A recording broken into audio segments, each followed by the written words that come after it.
So I didn't do any of that. Well, needless to say, my vitamin D is still low. The question is it, we've been... Shh, I got to answer for you. Yeah. Okay, what's the deal with vitamin D?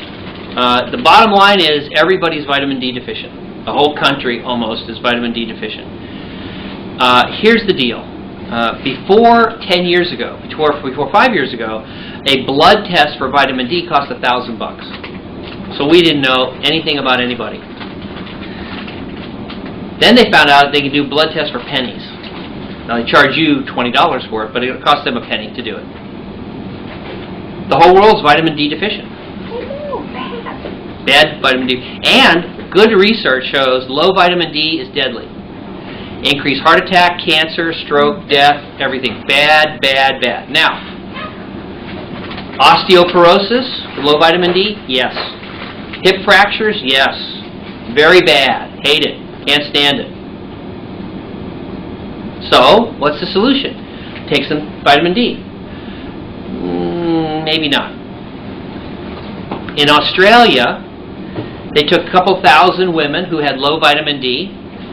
Let's give them, over the next 3 years, 600,000 units of vitamin D every year. At the end of 3 years, they found their vitamin D levels went up, but the women who got the tablets of vitamin D, whose vitamin D levels went up, had more hip fractures and more falls. We would like, as Americans, to solve vitamin problems by taking a pill or drinking milk. Where do we get vitamin D? I'm sorry, I can't hear you. I can't hear you. Right. So all of us, because of the dermatologists, have been indoors, covering up, hiding from the sun, and the solution we're thinking is I'll take a pill. Maybe not. So the latest research that I've read is that although you might want to take a pill for the vitamin D, you have to ask your doctor, that most people think you should go out in the darned sun every day for a minimum of 20 to 30 minutes. Now, should you go out for 10 hours and bake until your skin turns red and boils off in the sun?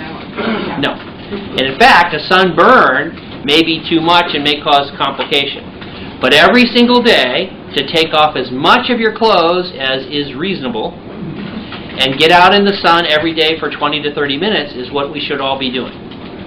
Ideally, on top of that, while we're out semi-naked, we should be doing some kind of exercise to pull in that sun with the vitamin D and the health benefits that go with it.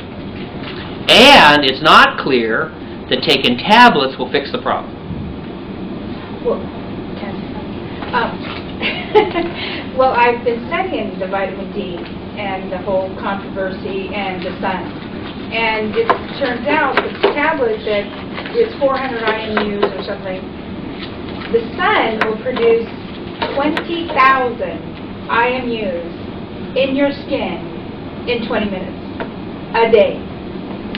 So get out in the sun. Yeah, you can't go wrong. It's like... Well, you can go wrong if you spend too much time. So we don't... Right. If you're listening, and you're listening, and you're the law firm of Sokolov, I think I'll sue that Dr. Rutledge for saying to go out in the sun. We think you should go out in the sun. Every day, you don't want to overdo it. And obviously, see your doctor before you go out in the sun in case you have sun allergies or can't go out in the sun or something. But the idea that you can drink milk, there is some vitamin D in milk, or take pills, is a tiny bit questionable. Maybe it's good.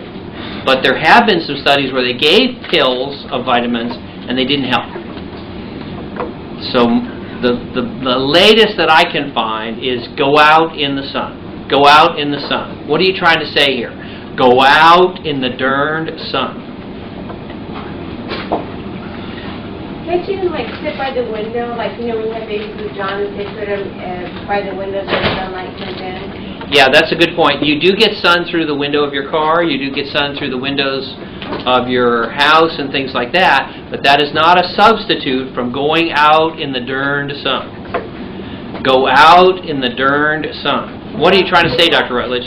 Go out in the darn sun with some sour yogurt. That's right.